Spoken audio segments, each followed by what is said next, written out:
Selamat malam, Shalom Bapak Ibu Saudara sekalian. Malam ini kita memasuki kitab Hosea, sesi yang pertama. Untuk itu, sebelum kita mulai, mari kita berdoa lebih dulu. Mari kita tundukkan kepala. Bapa kami yang di surga, terima kasih kalau kami masih punya kesempatan untuk belajar, memperbaiki diri, menyempurnakan diri. Terima kasih untuk program online Bible Study ini. Biarlah Tuhan sendiri yang memberkati, sehingga program ini boleh efektif menjangkau banyak jiwa, mencerdaskan umat Tuhan dimanapun berada. Terima kasih, urapi mulut hamba-Mu untuk menyampaikan kebenaran ini. Ya, di dalam nama Tuhan Yesus kami berdoa dan mengucap syukur. Amin. Baik, malam ini adalah sesi pertama kitab Hosea. Saya beri tema prophetic ekstrim. Rupanya ada profetik yang sangat ekstrim di kitab Hosea ini, saudara. Inilah yang akan kita pelajari dan aplikasinya apa. Ya, oke, kita lanjutkan dulu. Ya, saya cuma mau ingatkan bahwa kitab Hosea adalah bagian dari Perjanjian Lama yang termasuk dalam kitab nubuatan. Jadi ini ada lingkaran ini Hosea ya. Yang lalu kan kita bahas kitab Daniel. Nah, sekarang Hosea. Oke, kita lanjutkan. Ya. Bapak Ibu, ini mengulang sedikit bahwa setiap nabi itu daerah pelayanannya itu berbeda-beda. Ada yang di Israel, Hosea dan Amos. Itu sebentar ya, saya lingkari biar jelas. Ya. Ada yang di Israel, yaitu Kerajaan Utara, itu Hosea dan Amos. Ada yang di selatan, Yehuda, ini nabi-nabinya ya. Sedangkan Yoel tidak diketahui. Di Edom pun ada loh, Obadya. Ya. Nah, di Asyur, Yunus, dan Nahum. Sedangkan di Babel, Daniel dan Yehezkiel. Kita sudah bahas tentang Daniel dan Yehezkiel. Jadi jangan sampai kita berpikir bahwa jika kita cerita tentang satu nabi, artinya semua nggak ada gitu, satu nabi seolah-olah. Padahal paralel, sebagian paralel. Cuma tempat pelayanannya, areanya beda-beda. Gitu ya. Nah, jadi kita lanjutkan. Ya. Bapak Ibu Saudara sekalian, Hosea itu adalah seorang nabi yang melayani di Israel, di Kerajaan Utara. Sebelum kerajaan itu jatuh, dia sudah melayani. Jadi Hosea ini melihat jatuhnya Israel oleh Asyur. Ya, dia pelayanannya di abad ke-8 sebelum Masehi. Di awal pelayanannya, ia sejaman dengan Nabi Amos dan Yunus. Sedangkan di kemudian hari, ia sejaman dengan Yesaya dan Mika. Jadi ketika Nabi Hosea baru melayani, itu ada Nabi Amos dan Yunus. Ya. Sedangkan di akhir-akhir pelayanannya itu bersamaan dengan Nabi Yesaya dan Mika. Nama Hosea ini artinya adalah Tuhan telah menyelamatkan. Ingat, Tuhannya huruf besar artinya YHWH, Yud He Waw He. Dibaca Adonai. Ya. Dibacanya kalau Bapak Ibu ketemu huruf YHWH, bacanya Adonai.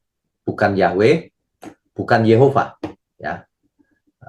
Itu salah. Oke, kita lanjutkan. Ya. Kronologinya begini.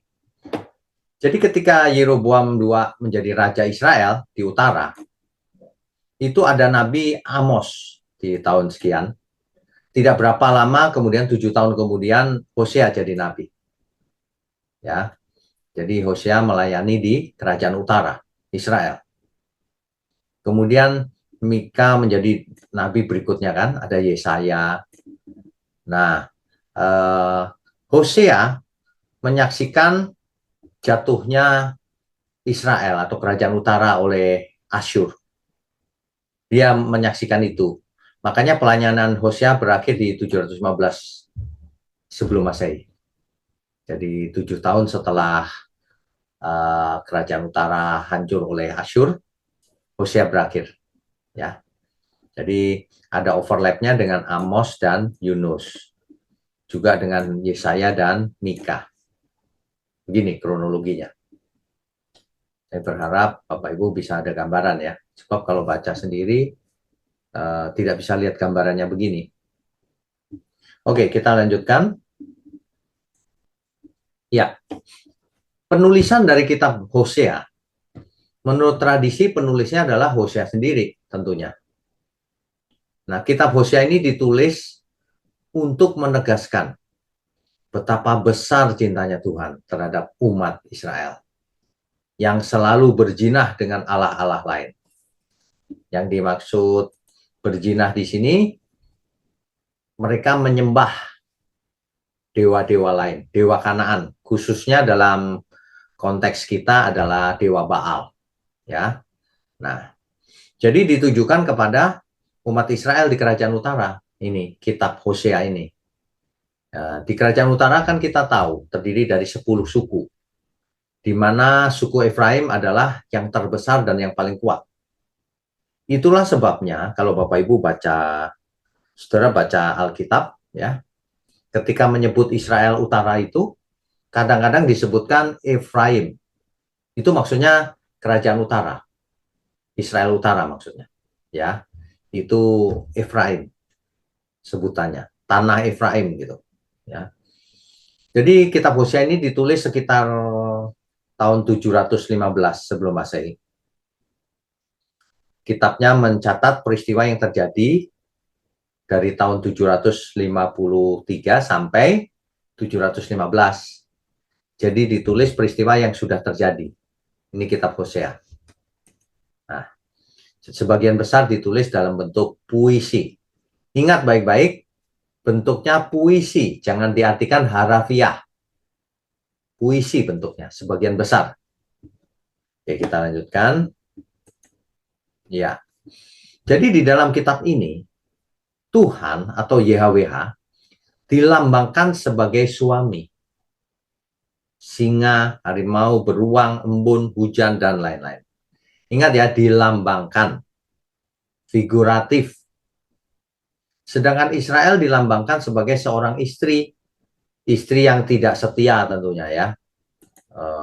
Kemudian sebagai orang sakit, anggur, pohon zaitun, wanita yang sedang melahirkan, embun pagi, dan lain-lain. Jadi relasi antara Tuhan dan Israel dilambangkan sebagai relasi suami dan istri. Ini lambang ya, saudara ya. Artinya harusnya saling mencintai. Begitu. Oke, kita lanjutkan. Ya. Nah, latar belakangnya di awal pelayanan Hosea, ketika itu Israel, yang saya sebut Israel itu Israel Utara pasti ya, karena yang di selatan disebut Yehuda. Sejak Israel Raya pecah menjadi dua, yang di utara disebut Israel, yang di selatan disebut Yehuda. Ingat baik-baik itu. Ya. Nah, ketika Hosea melayani, Israel artinya yang di utara, itu secara politik sangat kuat. Dan juga secara ekonomi sangat makmur, sangat kaya. Tetapi kemudian hari Asyur menjadi sangat kuat, dan akhirnya menyerang dan menghancurkan kerajaan utara atau Israel pada tahun 722 sebelum Masehi. Jadi Hosea hidup dan melayani dalam keadaan yang situasi yang tidak menentu, bahaya. Bahkan Hosea menyaksikan bagaimana Asyur jatuh, bagaimana kerajaan utara Samaria jatuh ke tangan Asyur, gitu ya. Jadi seperti nabi-nabi pra pembuangan, artinya sebelum Israel jatuh dibuang ke Babel atau ke Asyur, nabi-nabi yang sebelum itu terjadi disebut pra pembuangan. Hosea ini memperingatkan Israel dan Yehuda sama dengan nabi-nabi sebelum itu akan ada hukuman dari Tuhan. Nah, bahwa mereka telah melanggar perjanjian, jadi harus bertobat. Jika tidak akan menerima hukuman, yaitu dicerai-beraikan, yaitu dibuang ke pembuangan. dan mengkomunikasikan bahwa selalu akan ada pemulihan jika bertobat. Ini loh luar biasanya. Sudah jelas-jelas memberontak, melawan, tapi selalu ada kesempatan untuk bertobat, saudara.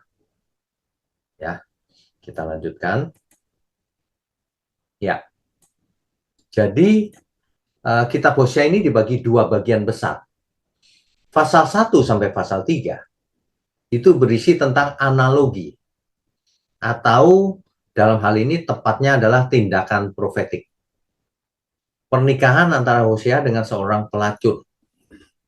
Ya, dan tindakannya ketika ternyata sang pelacur tetap saja nggak setia, tidak tahu diri. Seorang pelacur dia ambil sebagai istri, mestinya bertobat setia, tapi ternyata tetap tidak setia. Nah, apa yang dilakukan oleh Hosea atas perintah Tuhan ini yang sangat amat luar biasa, saudara. Nanti ya kita bahas itu. Nah, pasal 4 sampai pasal 14 itu berisi tentang perjanjian yang sudah diingkari dan hukuman yang akan datang. Perhatikan itu, dibahas panjang sekali untuk memperingatkan Israel. Ya, oke, kita lanjutkan dulu. Ya, Bapak Ibu, saya review sejenak pertemuan kita yang lalu. Kita pernah membahas tentang tindakan profetik. Jadi, pesan Tuhan itu bisa disampaikan kepada umatnya atau manusia melalui nabi. Berfirman langsung kepada nabi melalui dengan suara yang terdengar di telinga. Bisa. Contohnya Musa kan mendengar suara Tuhan langsung. Tapi Tuhan juga bisa menyampaikan pesan kepada umat melalui mulut para nabi, perantara para nabi. Dalam hal ini umat mendengar perkataan nabi yang diperintah Tuhan. Yang ketiga, Tuhan bisa menyampaikan pesan kepada manusia melalui kitab suci yang tertulis. Kalau kita baca Alkitab, seringkali kita mendapatkan pesan yang buat kita juga, gitu ya. Tetapi ingat, pesan Tuhan juga dapat disampaikan melalui tindakan, perbuatan nyata, atau cara hidup nabi itu yang menggambarkan atau menubuatkan tentang pesan Tuhan kepada umat. Ya, jadi tindakan profetik itu suatu nubuatan atau pesan dari Tuhan yang diperagakan atau didemonstrasikan atau dilakukan oleh seorang nabi yang ditunjuk oleh Tuhan agar umat lebih mengerti, yang biasanya hanya diucapkan secara oral saja, sekarang dilakukan oleh sang nabi. Harusnya orang yang melihatnya dan mendengarnya sangat berdampak, harusnya ya.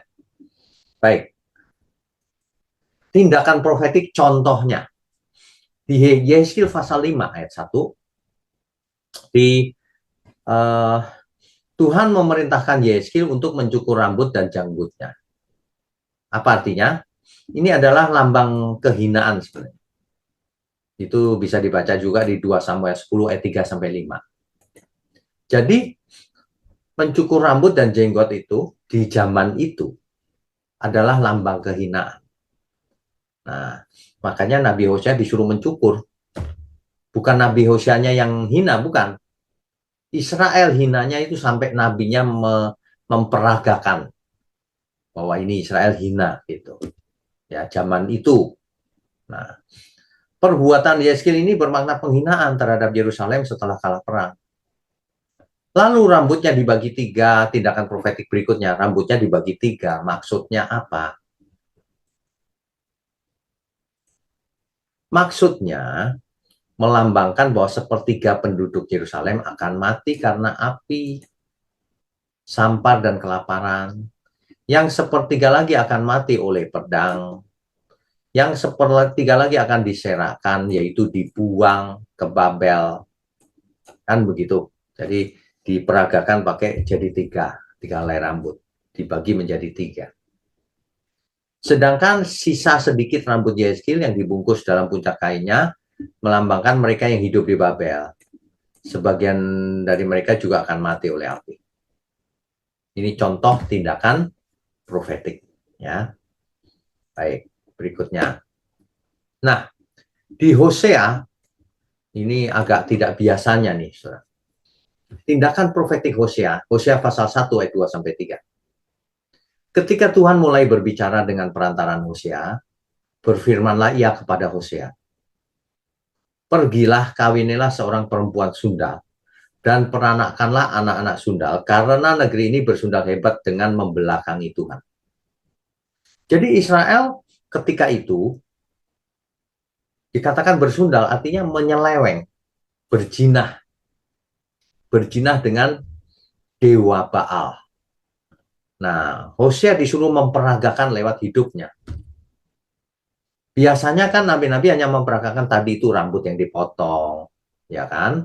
Dibagi 3, begitu-begitu. Tapi ini yang paling berat. Disuruh mengawini seorang pelacur. Padahal ia seorang nabi, Hosea ini. Tetapi Hosea tidak menolak. Maka pergilah ia dan mengawini Gomer binti Diblaim. Lalu mengandunglah perempuan itu dan melahirkan baginya seorang anak laki-laki. Dalam hal ini Hosea taat kepada perintah Tuhan. Ya, begitu. Ini nggak pernah terjadi ini sebelumnya. Saking hebatnya ketidaksetiaan Israel ini, sampai-sampai Nabi Hosea disuruh memperagakan. Begitu ya. Oke, berikutnya. Nah ini saudara, Hosea mengawini Gomer, memiliki anak 3, Yesreel, Lo-ruhamah, dan Lo-ami. Nah, Yesreel itu nama tempat di mana terjadi pembantaian terhadap anggota kerajaan yang terdahulu. Ya, dalam konteks yang ini, Yesreel bermakna mencerai-beraikan. Artinya Israel diancam akan diserakkan, dibubarkan gitu. Karena Yesreel artinya mencerai-beraikan atau menyebar. Ya, itu yang pertama. Yang kedua, anaknya dinamakan Lo-ruhamah. Padahal Lo-ruhamah itu artinya tidak ada belas kasihan.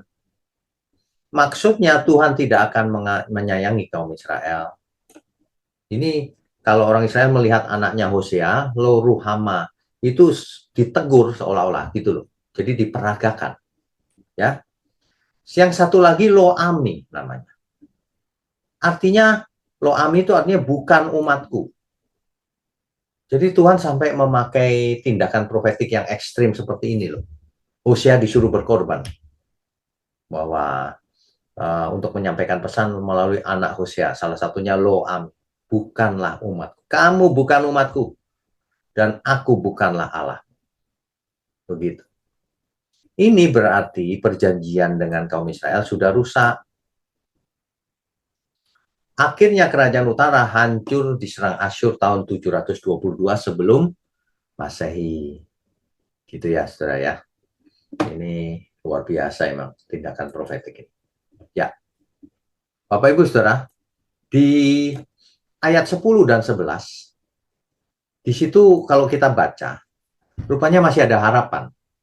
Tetapi kelak, jumlah orang Israel akan seperti pasir laut yang tidak dapat ditakar, tidak dapat dihitung, dan di tempat di mana dikatakan kepada mereka, kamu ini bukanlah umatku, akan dikatakan kepada mereka anak-anak Allah yang hidup. Coba bayangkan, tadinya dikatakan kamu bukan umatku, tapi nanti akan ada saatnya kamu akan disebut anak-anak Allah yang hidup. Gitu, ayat 10-nya. Ayat sebelahnya orang Yehuda dan orang Israel akan berkumpul bersama-sama dan akan mengangkat bagi mereka satu pemimpin. Lalu mereka akan menduduki negeri ini sebab besar hari Yesreel itu. Gitu ya. Nah, ini ilustrasinya gambar Abraham yang sedang melihat langit dengan berbagai bintangnya. Itu kan janji Abraham. Keturunanmu akan seperti bintang di langit, gitu kan? Kejadian pasal 12, pasal 15, pasal 17. Dan bahwa seluruh kaum di muka bumi akan mendapat berkat melalui keturunanmu. Kan begitu ya? Ini ilustrasinya, saudara. Abraham sedang melihat ke langit. Gambar ini tidak akan ditemui di mana-mana karena saya buatnya tadi pakai AI. Ya. Oke, baik. Ya. Hosea pasal yang kedua, saudara. Itu saya beri tema istri yang tidak setia. Pasal ini sebuah puisi yang figuratif, simbolik, yang menggambarkan ketidaksetiaan Israel kepada Tuhan dengan memalingkan mukanya pada Baal. Bapak Ibu bisa baca, saudara ya, Hosea pasal 2 ayat 1 sampai 13. Ini ilustrasinya sebelah kiri ini saya buat pakai AI juga. Umat menyembah dewa Baal, patung Baal. Itu ceritanya. Ya. Tetapi Tuhan sangat mengasihi dan penuh kemurahan. Tuhan akan memulihkan keadaan seperti semula kalau kita baca ayat 14 sampai 23. Coba kita perhatikan dulu ya. Hosea pasal 2 ayat 14 sampai 23. Di sini kalimatnya berbalik, saudara. Sebab itu, sesungguhnya aku ini akan membujuk dia dan membawa dia ke padang gurun dan berbicara menenangkan hatinya. Aku akan memberikan kepadanya kebun anggurnya dari sana, dan seterusnya. Saudara. Ayat 16-nya. Maka pada waktu itu demikianlah firman Tuhan, engkau akan memanggil aku suamiku, dan tidak lagi memanggil aku Baalku. Gitu ya. Lalu aku menjauhkan nama para Baal dari mulutmu, maka nama mereka tidak lagi disebut. Coba bayangkan, Israel sudah begitu tidak setia, tapi Tuhan tetap mengasihi, memberi kesempatan dalam. Aku akan mengikat perjanjian bagimu pada waktu itu, dan seterusnya. Tuhan masih mau ikat perjanjian lagi loh. Padahal perjanjiannya sudah dilanggar oleh Israel. Ayat 19-nya begini. Aku akan menjadikan engkau istriku untuk selama-lamanya. Dan aku akan menjadikan engkau istriku dalam keadilan dan kebenaran, dalam kasih setia dan kasih sayang. Ayat 20-nya, sehingga engkau akan mengenal Tuhan. Begitu ya. Nah, yang luar biasa lagi adalah ayat 23. Di ayat 23, Tuhan membalikkan keadaan.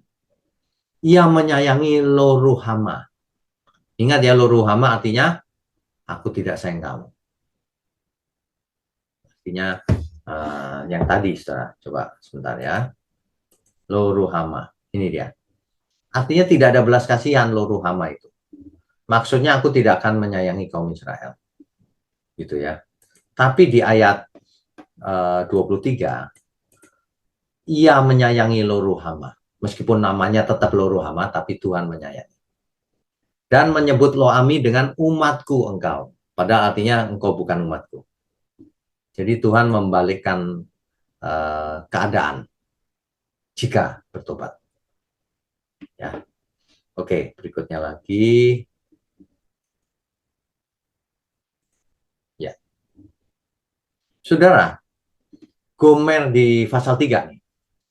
Gomer yang pelacur ini sebenarnya tidak diketahui pelacur, apakah itu pelacur di kuil Baal atau pelacur jalanan atau apa, kita tidak tahu. Tetapi yang ingin ditekankan di pasal 3 ini adalah Gomer ini tidak tahu diri, saudara.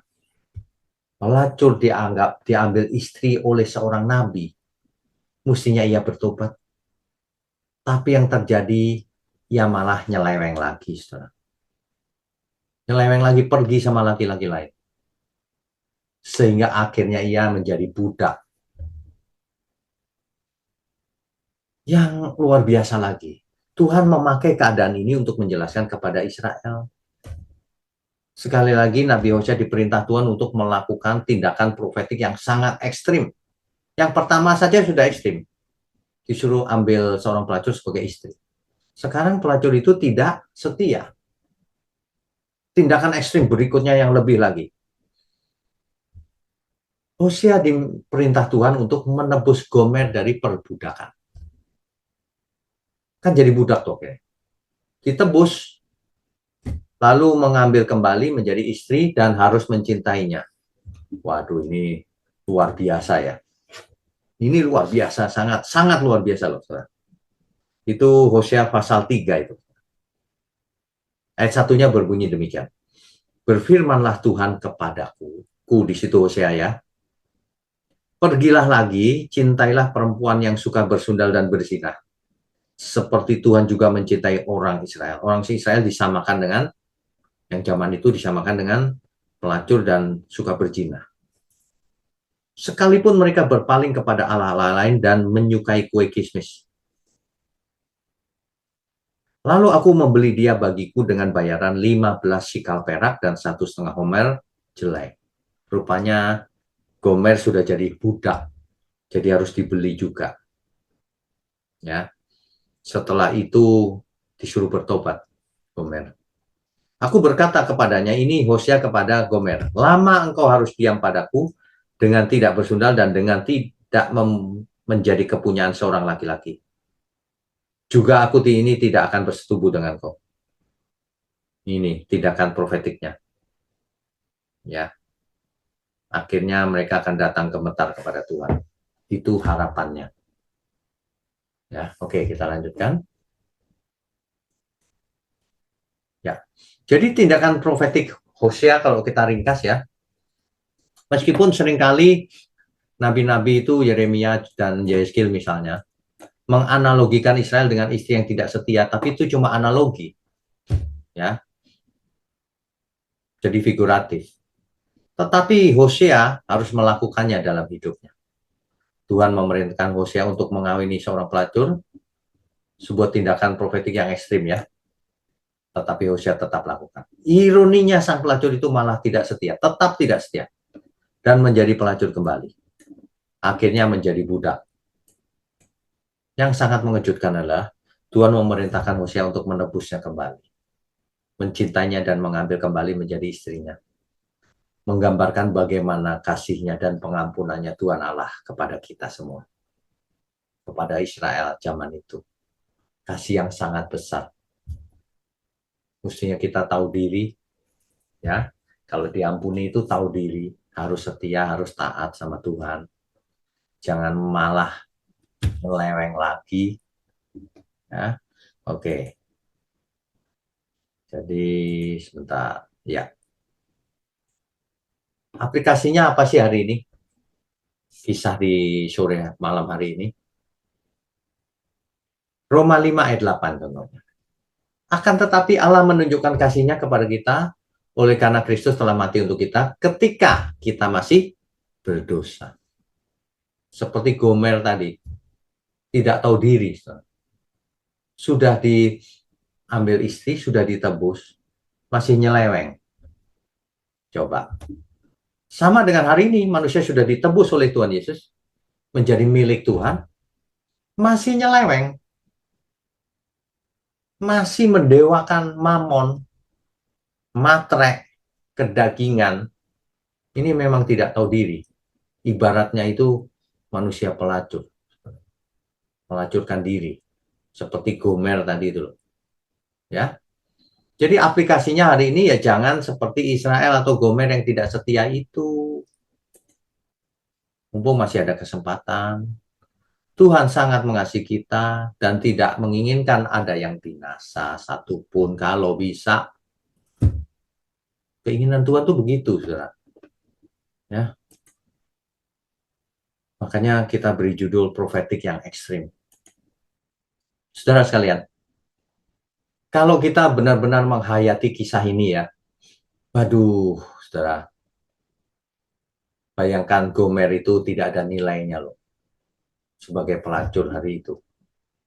Ya, lalu diambil istri oleh Hosea, mestinya ia bersyukur, mestinya ia berhenti, tetapi ia tidak setia lagi, pergi sama laki-laki lain.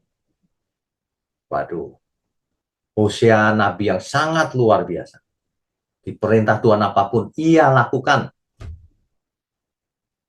Yang kedua kali ini, meskipun sang pelacur ini pergi lagi dengan laki-laki, bahkan menjadi budak, ia diperintah Tuhan, selamatkan dia, ambil istri, cintai. Waduh, itu kalau orang zaman sekarang belum tentu bisa ya. Tapi kita harus belajar dari Hosea. Apapun kehendak Tuhan akan kita lakukan. Itu baru iman yang benar. Jangan sampai maunya yang enak-enak saja. Kalau Tuhan beri beban sama kita, harus kita lakukan. Ya, coba korban perasaan, korban macam-macam Hosea ini. Pasti dibully sama banyak orang juga. Nabi kok begitu gitu. Tapi Hosea taat melakukan perintah Tuhan. Yang itu sebenarnya adalah tindakan profetik. Untuk apa? Untuk menegur Israel. Kalau Israel melihat sang nabi, Israel akan tahu bahwa ia sedang ditegur lewat perbuatan itu. Begitu, saudara. Makanya hari ini kita belajar yuk, jangan tidak tahu diri. Kita sudah ditebus, sudah jadi milik Tuhan. Jangan melacurkan diri lagi kepada dosa, kepada dunia ini. Ya, Tuhan memang panjang sabar, tapi ada batasnya. Ketika seseorang mati dalam keadaan tidak bertobat, ya dia binasa. Begitu ya, Bapak Ibu Saudara ya. Hosea ini berat juga. Kalau kita perhatikan, para nabi itu berat sekali tugasnya. Dulu Yeremia digebukin kan, sampai mau mati segala. Di sekelilingi nabi palsu. Hosea disuruh melakukan tindakan profetik yang melawan nuraninya sendiri. Tapi untuk menyampaikan pesan. Begitu ya. Baik, saudara. Bisa kita lanjutkan dengan diskusi dan tanya jawab tentunya. Mari, silakan. Pak Wirawan, raise hand, silakan. Oh, belum saya buka, sebentar. Ya, silakan di-unmute. Kok tumben saya yang pertama, Pak? Padahal saya tunggu terakhir-terakhir itu. Cepat ya. Iya. Ya, silakan. Ini pada waktu Bapak tadi cerita tentang Hosea yang mengawani Menikahi. disuruh Tuhan untuk menikahi pelacur itu, saya langsung teringat pendeta saya yang sudah almarhum waktu memberkati saya dan istri saya. Ya. Dia kan biasanya ayat yang andalannya itu pastikan hai istri tunduklah kepada suamimu. Ya. Wah, itu suami-suami pasti suka itu pakai itu. Tapi Oke. jangan lupa selanjutnya juga dikatakan hai suami kasihlah istrimu Ya, sebagaimana Kristus mengasihi jemaat. Nah, benar. dia ilustrasikan itu seperti Hosea, Pak. Hmm. Jadi dia ekstrim kan gitu, Pak. Benar apa enggak nih saya nggak tahu. Ya. Tapi nancep itu sampai sekarang, Pak, di kepala saya.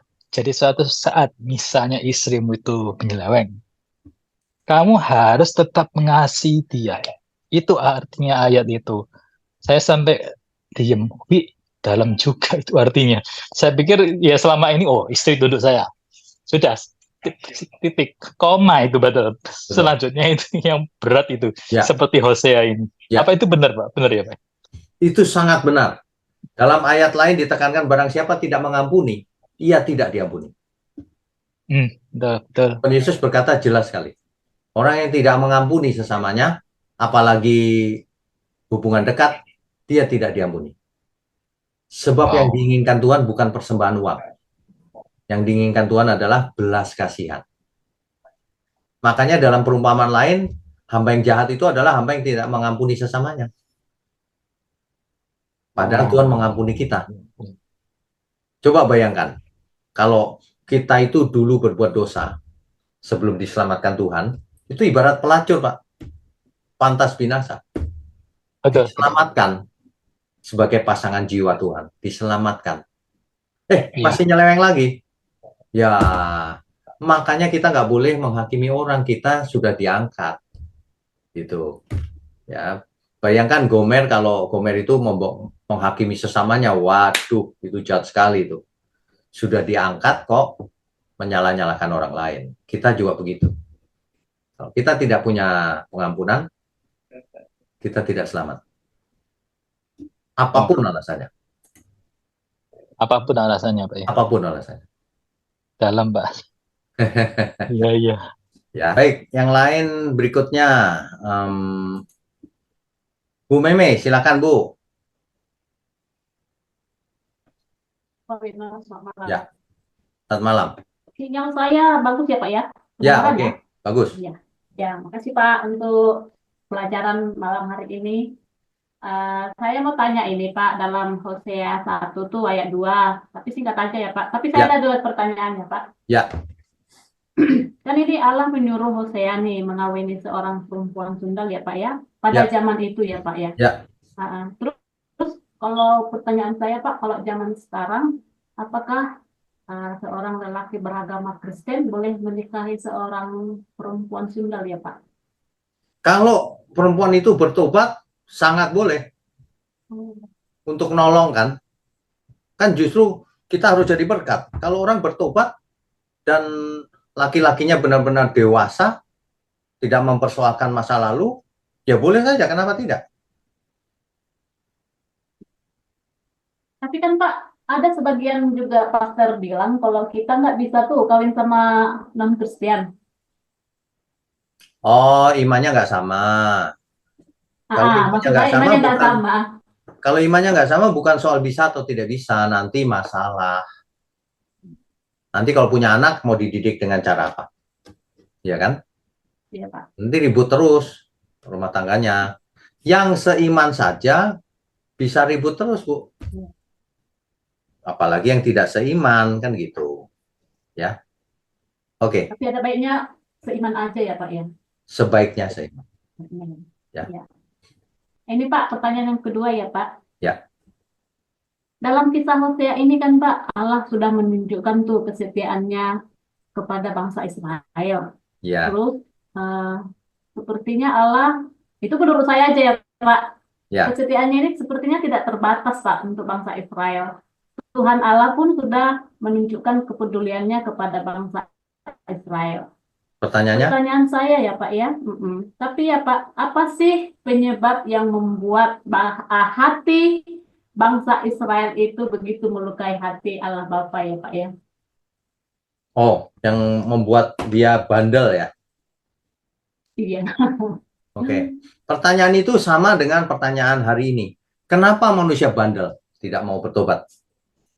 Nah, dijawab sendiri. Sama persis. Kenapa? Nggak usah jauh-jauh deh soal rokok. Kenapa kok nggak mau berhenti merokok? Kan tahu itu membuat kanker. Ah, tanya jawab sendiri deh. Sama jawabannya. Manusianya yang tidak mau bertobat. Kenapa? Tanya aja diri sendiri. Kenapa ngerokok nggak mau berhenti? Kenapa makan sembarangan? Kenapa ngomong sembarangan? Kenapa tidak mau mengampuni? Itu kan sebenarnya mencelakakan diri sendiri. Kenapa dilakukan? Nah, gitu aja jawabannya. Ya, meskipun Tuhan panjang sabar terhadap Israel, tapi yang salah tetap binasa, Bu. Itu berapa generasi itu selama di padang pasir habis binasa. Tapi secara bangsa Tuhan pelihara. Kenapa? Nanti akan lahir Mesias dari bangsa ini. Gitu. Tapi individunya yang salah binasa tetap. Tidak setia binasa. Gitu. Ya. Yang kedua? Itu Pak yang kedua. Berarti intinya kita itu buat pertobatan aja ya Pak ya? Iya. Itu saja udah. Cuman ada dua orang yang satu bertobat, yang satu enggak. Udah begitu aja, sederhana saja. Iya Pak. Ya. Iya Pak, jelas Pak. Oke. Ya. Makasih ya Pak. Berkati. Tuhan memberkati. Shalom. Shalom. Berikutnya Pak Kris, silakan Pak. Ya, shalom malam Pak. Shalom malam. Pertanyaan yang barusan disampaikan Bu Meme itu sebetulnya di OBS ini kan sudah berulang-ulang muncul Pak. Ya.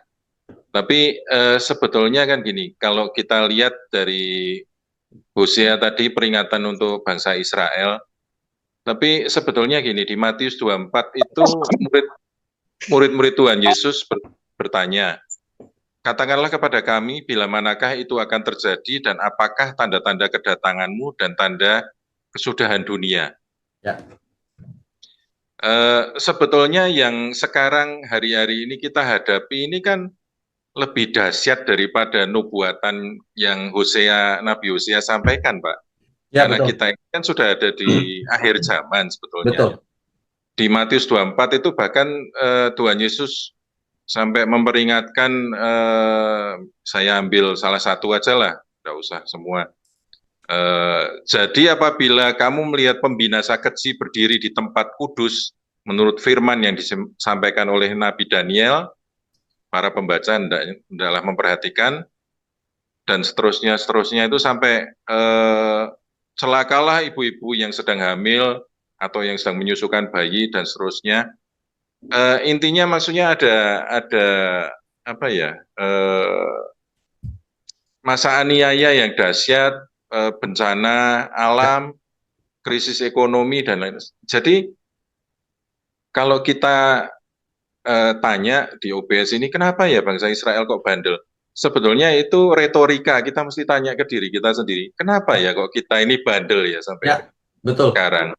betul. Terus tadi perlambang yang disampaikan, menikahi perempuan Sunda, sekarang berapa banyak gereja atau umat Tuhan yang melacurkan diri sebetulnya?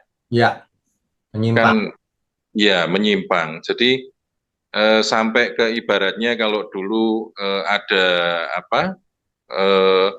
pembinasa keji yang dari Romawi atau Yunani, Pak, yang korbannya pakai babi di bait suci.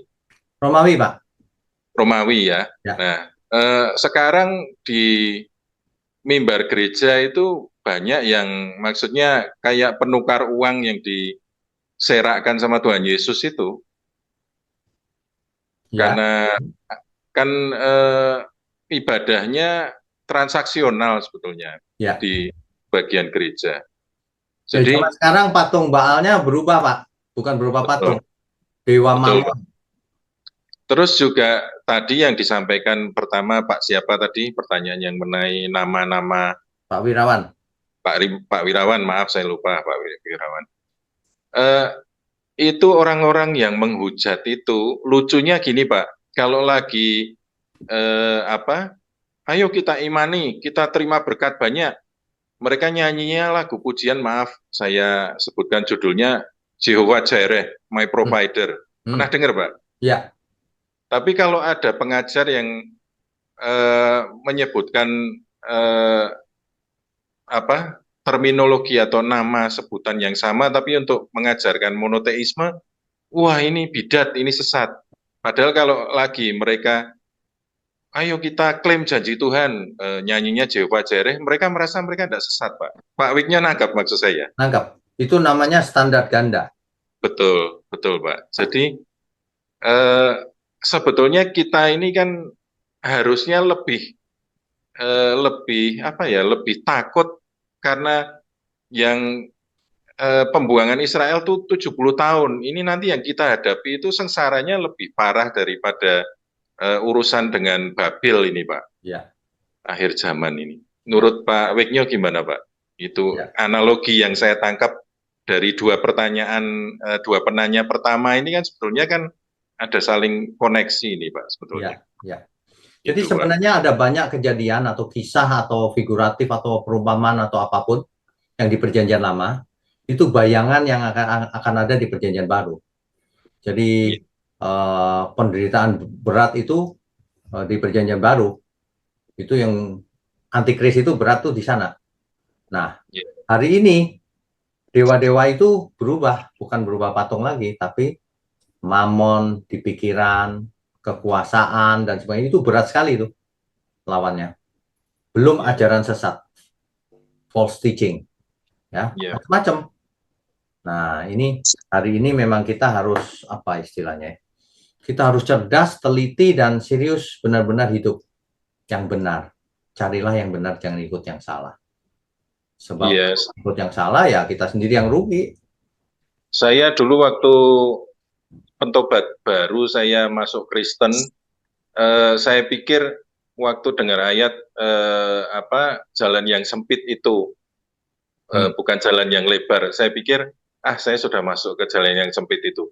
Ternyata dari jalan yang saya pikir namanya gereja semua sama saja, ternyata enggak semua itu arahnya ke arah yang Tuhan Yesus mau sebetulnya. Jadi jalan yang sempit, super sempit lagi berarti dari jalan itu. Betul. Ya, ya faktanya demikian. Satu dengan yang lain kan bisa bertentangan bahkan. Nggak mungkin Iya. sesuatu yang bertentangan dua-duanya benar kan nggak mungkin. Iya. Gitu. Jadi saya kadang-kadang mikir itu yang sering mencemooh Pak Wiknyo masalah perpuluhan dan lain-lain, terus nanti dikait-kaitkan dengan misalnya mengenai monoteisme atau apa. Lucunya itu nanti di hari atau minggu yang sama waktu mereka bilang, ayo kita diberkati. Mereka nyanyi lagu pujian yang tadi, Jehovah Jireh my provider itu Pak. Ya, ya, ya. Ya, Ya, itu ya. ya begitulah Pak.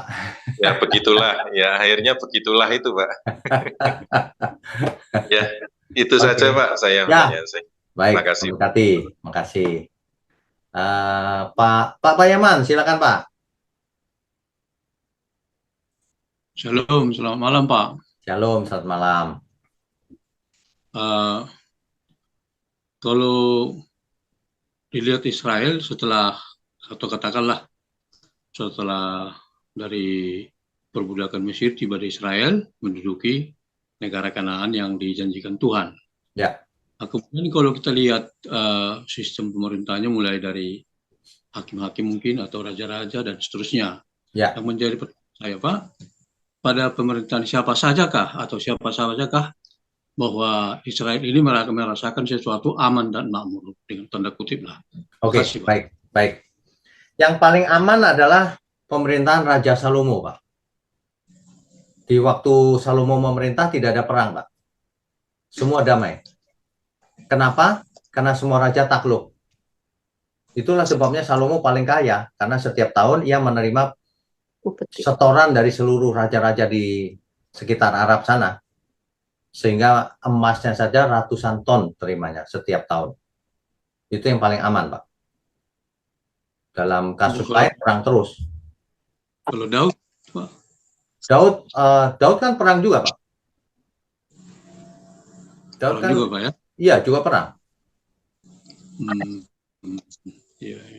Salomo yang benar-benar tenang-tenang aja gitu. Karena semua raja takluk sama dia. Jadi setelah itu, setelah Salomo meninggal, di situ Setelah Salomo kerajaannya pecah menjadi dua. Waduh, udah Pak, mulai rame itu Pak. Ya kan? Jadi antara Israel Selatan dengan Utara itu sebetulnya perpecahan Pak ya? Iya, itu perpecahan setelah Salomo. Setelah Salomo meninggal. Ya. Ya. Baru yang kedua Pak. Tadi bahwa Hosea disuruh Tuhan kawin sama pelacur. Ya. Nah, jadi selama ini kita terjemahkan itu Pak, mungkin yang sama-sama berpikir dengan saya lugu-lugu dan bodoh lah kan, bahwa itu harafiah. Nah, tetapi Bapak katakan tadi itu profetik, apalagi tema ini profetik yang ekstrim kan begitu Pak ya. Nah, sebentar Pak. Sebentar Pak. Hosea ini memang benar-benar harafiah mengawini Gomer namanya. Oh ya. Sebagai tindakan profetik mau menegur Israel dengan cara itu gitu. Jadi dia kawin itu harafiah Pak ya, benar-benar Pak ya. Harafiah, punya anak 3 itu harafiah. Baru profetiknya? Itu merupakan tindakan profetik yang melambangkan bahwa Israel sangat tidak setia, gitu. Mereka melacurkan diri sama seperti Hosea kawin dengan pelacur gitu kira-kira. Hosea nggak bersalah, Hosea hanya melambangkan tindakan yang benar, tindakan yang jahat dari Israel itu, gitu. Jadi secara hurufiah ataupun itu benar adanya, ya. Tapi pengertian figuratifnya tadi itu melambangkan Israel gitu Pak ya. Jadi paralel Pak ya. Betul. Biasanya kalau lambang kan hanya figuratif Pak. Nah ini ya, perbuatan nyata ini melambangkan keadaan Israel yang tidak setia gitu. Ya. Itu disebut tindakan profetik. Ya. Ya, makasih Pak. Shalom Pak. Oke, Tuhan berkati Pak. Baik, Pak Mulyono silakan. Ya. Malam Pak Wiknyo. Selamat malam. Pak, ini kalau secara umum ya, biasanya itu kan kalau suara Tuhan atau perintah Tuhan itu kan sesuatu yang baik gitu ya Pak. Ya, Nah ini di kitab Hosea ini kok Tuhan nyuruh nyuruh Hosea menikah dengan perempuan pelacur. Nah, kok bisa Hosea kok bisa tahu kalau itu suara Tuhan, Pak? Biasanya suara Tuhan kan selalu baik. Dia suruh kawin sama pelacur. Kok dia yakin itu suara Tuhan? tidak hanya Itu Hosea, dari Pak. mana kira? Tidak hanya Hosea, Yeskil, Yeremia disuruh memperagakan, gundulin, menghina diri sendiri untuk menggambarkan Israel. Itu bukan tindakan ini. Bagi kita mungkin aneh, tapi itu dipakai Tuhan untuk menegur Israel. Gitu. Jadi bukan Hosea diperintahkan untuk melacur, bukan. Ini untuk menegur Israel dengan cara yang sangat ekstrim. Kenapa? Karena Israel juga sangat ekstrim, tidak setianya, kebangetan. Gitu. Ya, cuma saya membayangkan posisi Hosea saat itu loh, Pak. Waktu diberi perintah Tuhan untuk menikah dengan pelacur itu kok dia yakin ya, Pak, itu suara Tuhan. Gitu loh. Oke, pertanyaan Saat itu itu. sama persis dengan ketika Abraham mendengar suara Tuhan, gimana caranya dengar? Nah, yang itu kita tidak bisa jelaskan secara detailnya, tapi Hosea pasti tahu yang ini memang Tuhan. Dan ternyata terbukti memang Tuhan. Kalau nggak masuk Alkitab, Pak, ceritanya. Gitu. Tuhan punya cara langsung menegur nabi-nabinya. Misalnya Musa. Ditegur langsung kan? Bukan tidak mungkin. Hosea langsung dikasih suara oleh suara Tuhan. Komunikasinya. Ya, ya. Soalnya zaman-zaman itu kan banyak yang palsu juga gitu loh, Pak. Oh iya. Kan gitu.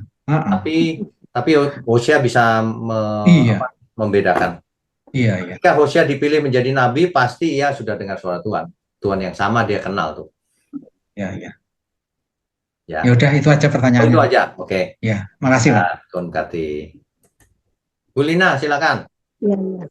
Ya, malam Pak Wiknyo. Ya, Ya, cuman mau ini aja Pak, mau pendapatnya Pak Wiknyo tentang, kan kita berbicara tadi tentang Gomer ini ya. ya, Udah jelas-jelas perempuan nggak setia, diambil jadi istri, terus selingkuh lagi, tapi Ya. sudah ditebus lagi. Sementara kalau kita melihat di Injil Matius pasalnya yang kelima, ayatnya yang ke-32 ya Pak. Seringkali kan ayat ini diangkat beberapa orang, bahkan mungkin ada juga hamba Tuhan yang jadi memperbolehkan perceraian karena selingkuh atau karena ada melakukan kesalahan memiliki orang lain gitu. Ya. Menurut Pak Wiknyo kan di sini kan dikatakan Yesus sendiri berkata tetapi aku berkata kepadamu setiap orang yang menceraikan istrinya kecuali karena zina. Jadi seringkali kan ini jadi diambil orang sebagai sebagai kebenaran untuk menceraikan istri atau suami yang melakukan selingkuh gitu Pak. Menurut tanggapannya Pak Wiknyo gimana Pak? Maksudnya ini. Makanya orang tidak boleh baca Alkitab itu cuma satu ayat. Iya. Alkitab terdiri dari banyak ayat. Intinya kalau orang tidak mengampuni, dia tidak bakalan diampuni. Itu aja udah. Itu jelas tuh. Jadi alasannya apapun kalau orang tidak mengampuni. Ya seringkali kan kita juga kasih pengertian yang lain ya Pak, tetapi bahkan ada hamba Tuhan juga mengatakan ayat ini sendiri mengatakan dikatakan Yesus sendiri berkata boleh bercerai asal karena zina. Jadi akhirnya ini jadi sesuatu yang ini ya jadi sesuatu pembenaran diri gitu loh Pak, maksud saya. Tuhan Yesus tahu pasti siapa orang yang mencari pembenaran dirinya sendiri, siapa yang tidak. Sikap hati. Ya. Itu Jadi yang membedakan. tetap boleh ya Pak Wiknyo, tetap boleh ya Pak. Nggak boleh. Oke Pak, terima kasih itu, Pak. Tuhan berkati. Orang manusia itu paling pintar cari alasan. Pilih-pilih ayat terus ditekan-tekanin. Iya. Itu gampang dibaca sikap hatinya. Iya sebenarnya Pak. Ya terima kasih Pak Wiknyo. Oke, Tuhan berkati. Tuhan berkati Pak. Amin. Berikutnya Bu Dina ya, Dina Sumomba. Silakan Bu. Malam Pak. Selamat malam. Shalom. Shalom. Saya mau bertanya sedikit tentang pembahasan kita malam hari ini Pak. Silakan. Selama ini pemikiran banyak orang bahwa berzina itu kalau ada perselingkuhan Ya. itu di Palestina. Dan menurut pemaparan tadi atau ini dari Hosea ini, Ya. dalam kehidupan kita sehari-hari saat ini, kita sudah termasuk berzina ya Pak. Kalau seandainya bukan berarti hanya berzina berselingkuh, tapi kalau sudah mempercayai sesuatu kepada Tuhan, berarti kita sudah berzina Pak ya. Betul. Iya. Perzinahan rohani, Bu. Iya, berzina rohani. Iya. Itu pengertian saya setelah mendengar pemaparan malam ini. Terus yang kedua Pak, Ya. bayangkan juga tentang Hosea. Ya. Situasinya Hosea pada saat itu. Ada dua di Alkitab yang saya seingat saya Pak, Ya. yang harus sesuatu yang disuruh Tuhan, sebenarnya itu bertentangan dengan hati nurani. Satu ya Hosea ini, dan dua Abraham yang disuruh mempersembahkan anaknya. Ya.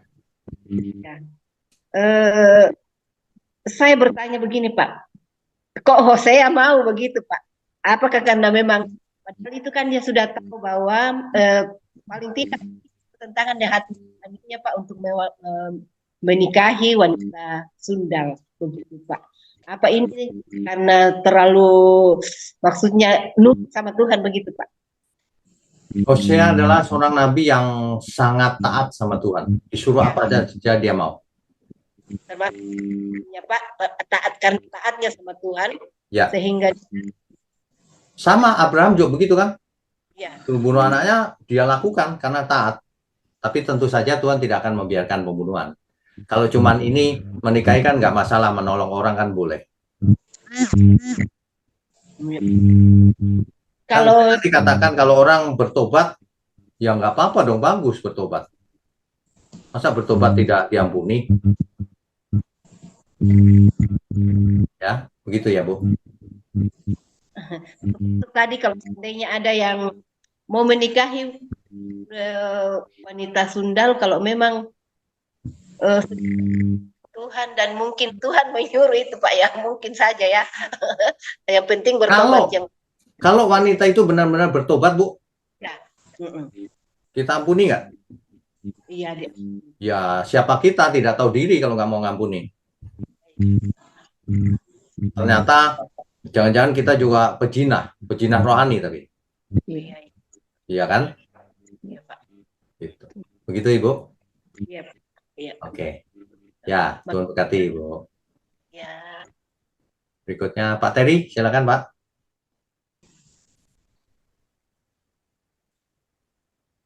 Pak Terry. Ya. Halo. Ya. Shalom. Shalom. Ya, ini tergelitik aja dengan biasa apa yang Pak Wignyo ajarkan gitu ya, khususnya dengan natur kebenaran ya. Ya. Nah, maksud saya agak ini kayak gimana? Ini aplikasi itu 7 natur kebenaran ini ketika kita, maksud saya dalam hal kayak relevansinya, koherennya itu loh. Ya. Kan dengan apa yang terjadi dengan Hosea, nah, bahkan juga dalam keutuhan gitu. Ya. Gitu Pak. Secara garis besar aja. Gimana kita bisa mengaplikasikan, kan ini kalau kita baca seolah-olah sesuatu yang negatif ya. Ya. Ya gitu Pak. Oke, baik. Natur yang pertama, kebenaran sesuai fakta. Ini perintah Tuhan bukan faktanya. Kalau memang perintah Tuhan ya pasti benar. Ya. Koheren nggak kita dengan Tuhan? Kalau Nabi Hosea enggak Tuhan, nggak koheren dengan Tuhan. Ya. Kan kita harus koheren dengan Tuhan, apapun alasannya. Ya kan? Pragmatis nggak? Pragmatis. Berdampak apa? Berdampak menegur Israel. Dalam hal ini benar dong, disuruh Tuhan menegur supaya bertobat. Nggak berubah. Iya. Utuh nggak? Utuh. Ini kasih yang utuh itu begitu. Kasih sama Tuhan, kasih sama sesama. Ini Hosea diajar untuk mengorbankan perasaannya, mengasihi istrinya loh. Bukan cuma mengawini sembarangan nggak loh. Mengasihi. Utuh kan? Murni loh itu dari Tuhan, nggak bukan pikiran sendiri. Ya. Nah, terus orientasinya kekekalan udah pasti melakukan kehendak Tuhan. Dan ujungnya kasih, itu ujungnya kasih loh. Mengasihi Tuhan dan mengasihi sesama. Gomer ini kalau sampai dianggap istri, terus diperlakukan baik, terus bertobat kan menyelamatkan jiwa. Iya. Ya benar, betul. Jadi kan kadang terbesit ini kenapa Tuhan menyuruh sesuatu yang seolah-olah gitu ya, Ya, negatif. Jadi ya terbesit gitu. Coba Ya. gimana kalau 7 natur ini diaplikasikan pada keadaan Hosea? wah ini pertanyaannya bagus banget. Ya, makasih Pak Winyo. Ya, oke. Itu saja. Ya, Baik. itu saja. Ya, Tuhan berkati. Tuhan berkati, Pak. Berikutnya, Pak Ari sudah siap? Sudah Bapak. Sudah? Ada Ya, pertanyaan? Bapak tadi ada dua hal yang saya mau tanya terkait Oh, boleh, silakan. pengampunan tadi, tapi Ibu siapa ada tanya duluan. Jadi Ya. yang kedua ini Bapak di luar daripada materi kita hari ini. Baik, baik. Bapak saya mau tanya di kitab Perjanjian Baru ya. Perjanjian Ya. Baru ini sebelum Matius sampai dengan Wahyu ini kitab yang pertama ditulis surat apa ya Bapak? Markus. Markus ya. Ya. Jadi Baik. urutan-urutan itu tidak kronologis. Jadi Ya. ternyata Injil itu yang pertama kali ditulis itu Markus. Gitu. Baik. Kalau dari surat Paulus Bapak? Dari surat Paulus saya tidak hafal, mesti dicek dulu tuh. Baik, siapa Bapak. Terima kasih Bapak. Ada lagi? Itu saja Bapak. Oh, itu saja. Oke, baik. Tuhan berkati. Ya, sama-sama Bapak. Shalom. Shalom. Pak Irwan Rusli, silakan Pak. Shalom Pak Winyo. Shalom. Saya ingin bertanya hanya satu Pak. Ya, silakan. Apakah kita bisa melihat Hosea dan perempuan pelacur ini sebagai antara Yesus dengan kita orang berdosa sehingga kita ditebus dan kita ikut kembali dengan Tuhan Yesus? Ya kita bisa menolak atau tidak. Jadi dalam hal ini perempuan sundal itu sepertinya kembali kepada Hosea. Jadi ini ada suatu hal yang ditebus oleh Tuhan Yesus karena kita berdosa itu. Ya. Ini sebenarnya bisa dianggap sebagai tipologi, analoginya. Boleh Pak? Bisa. Bisa. Itu saja. Oke, terima kasih. Oke, Gitu aja Pak. Mari. Salam. Shalom. Berikutnya Pak Mario Eliezer ya. Ya, selamat malam Pak Wignyo. Selamat malam. Silakan. Ya, silakan. Kembali lagi putar di dosa itu lagi. Terus kenapa kok Tuhan itu mencintainya kita? Karena di kitab Hosea ini kan Tuhan juga bisa atau mengakhiri perjanjian, mengakhiri hubungan dengan manusia, dengan dunia juga bisa, tapi Tuhan kok mau terus suruh manusia tobat dan manusianya kenapa kok berputar dalam lingkaran itu terus begitu Pak. Terima kasih. Ya benar. Tuhan itu setia dengan janjinya bahwa melalui keturunan Abraham akan lahir Mesias. Makanya Israel yang buandel ini, yang binasa biarlah binasa, tapi yang mau bertobat lanjut terus sampai akhirnya lahir sang Mesias gitu. Jadi bukannya yang berdosa sebagian besar lalu semua dilenyapkan, enggak. Yang binasa hanya yang berdosa yang tidak mau bertobat. Begitu ceritanya. Terus kenapa kok tidak semua orang percaya kalau Mesias itu sudah datang dalam bentuk Yesus ya Pak? Oke, itu pertanyaannya sama lagi, balik lagi. Kenapa orang merokok nggak mau berhenti padahal tahu itu kanker? Kenapa suka makan sembarangan? Kalau makan sembarangan nanti diabetes, jantung, dan sebagainya. Kenapa sudah melihat laut terbelah bangsa Israel tetap tidak mau bertobat? Ya sama, tanya diri sendiri kita sekarang. Kenapa kok masih nggak mau bertobat? Masih kasar sama istri, masih hidup sembarangan, males, nggak mau belajar Alkitab, suka nyerang orang, suka jelek-jelekin, suka coba apa? Nah, jawabannya sama. Diri sendiri mau nggak bertobat gitu. Rupa-rupanya banyak orang tidak mau bertobat. Gitu Terima kasih Pak Wignyo. Oke, Tuhan berkati. Ya. Baik, Oh, sudah habis yang bertanya. Baik, kalau Saya gitu. belum, Pak. Siapa? Hardi, Pak. Selalu saya tertinggal paling akhir. Nggak raise hand ya, Pak Adi ya? Boleh, Pak?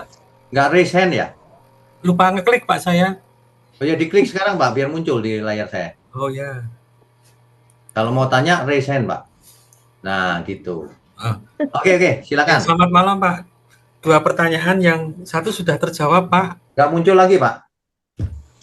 Jadi, munculin. Oh, nggak muncul lagi.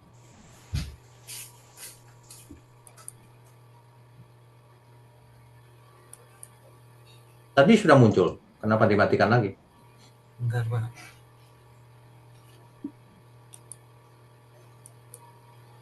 Ya. Oke, silakan. Pertanyaannya tadi sama dengan Pak Terry. Jadi ketika Nabi Hosea itu menerima perintah Tuhan, apakah sudah di usia sudah mengujinya dengan 7 natur kebenaran, sudah terjawab tadi, Pak, ya. Oke, terus permasalahannya sekarang, pertanyaan yang berikutnya, bagaimana kita menghidupi atau memelihara kebenaran itu sendiri supaya tetap ada di dalam hidup kita. Karena Bapak mengatakan kebenaran itu tidak bisa kita definisikan dengan kalimat, tetapi kita telusuri melewati natur kebenarannya. Betul. Nah, betul. Itu aja, Pak, pertanyaannya. Baik. Ya. Pertanyaan bagus. Jadi bagaimana kita mempertahankan supaya kita tetap dalam kebenaran? Tidak ada caranya. Oh, tekniknya begini, enggak. Caranya adalah bagaimana kita serius mengasihi Tuhan atau tidak. Kalau kita memang benar-benar serius, kita akan berusaha setiap saat untuk melakukan kebenaran. Itu. Nah, kalau jatuh, cepat bangun lagi. Maaf Tuhan, ampun Tuhan. Jalan lagi. Nah, memang ini sulit sekali. Saya lihat orang-orang banyak yang, kenapa ya nggak mau berubah ya? Itu. Nah, ini yang memang menyedihkan sih. Makanya dengan ikut online Bible Study ini diharapkan setiap kali transfer spirit ya, supaya Bapak Ibu juga mengalami hal yang sama. Kita itu jangan nggak mau berubah. Kita itu berubah.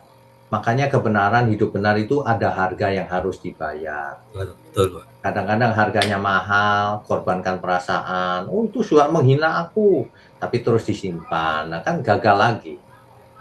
Meskipun orang menghina, meskipun orang menyerang, ya biarin aja lah Tuhan. Aku nggak mau kotor hatiku, gitu aja. Bahkan samperin orang itu. Kamu mengasihi dia. Nah, seperti tadi Hosea bahkan suruh mengasihi Gomer yang nggak setia itu. Malah suruh menebus dan mencintainya lagi sebagai istri. Coba. Itu kan keterlaluan di pandangan dunia. Tapi itu normal kalau kita mau jadi anak Allah. Orang yang tidak pantas diampuni, justru kita ampuni. Kecuali dia tidak mau diampuni, ya terserah ya. Tapi diri kita mengampuni, gitu loh. Ya. Begitu? Oke. Pak, yang terakhir Pak ya. Boleh, silakan.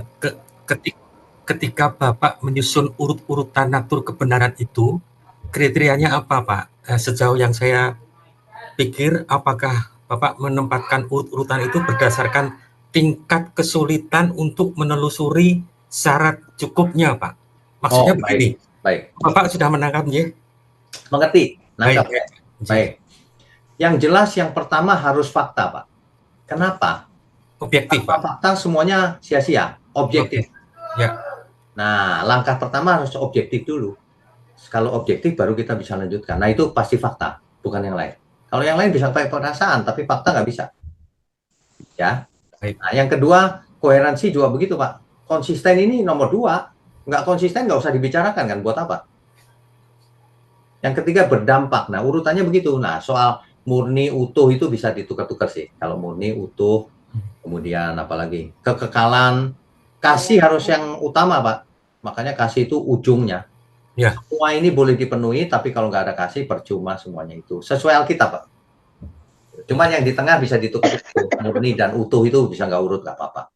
Oke, karena menurut saya pribadi ya Pak, ya. Justru yang tingkat kesulitan yang paling tinggi itu karena iblis pun juga licik Pak.